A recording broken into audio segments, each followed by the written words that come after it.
அப்பனே கலியுகத்தில் தெரியாமலே இறைவனை வணங்குகின்றான். அதனால் என்ன பிரயோஜனம் அப்பனே?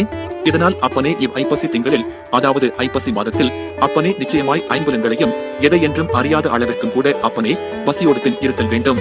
அதாவது ஐம்புலன்கள் கண் ஒளி, காது ஒலி, மூக்கு சுவாசம், வாய் சுவை, மொழிதல், மெய் உண்மை, உடல் ஆகியவை பசியோடு இருத்தல் வேண்டும். அதாவது அப்பனே பசியோடு இருத்தல் என்றால் அப்பனே நலமாகவே பல புண்ணிய நதிகளில் நீராட அப்பனே ஏற்கனவே யான் சொல்லியது போல அனைத்து துகள்களும் கூட உடம்பில் இருந்து அவையெல்லாம் அடித்துச் செல்லும் என்பேன் அப்பனே.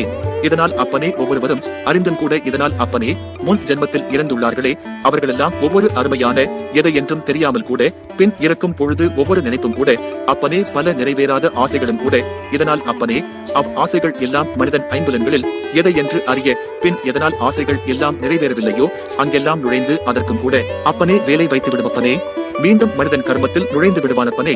அப்பனே சாதாரணமில்லை மனிதனின் வாழ்க்கை.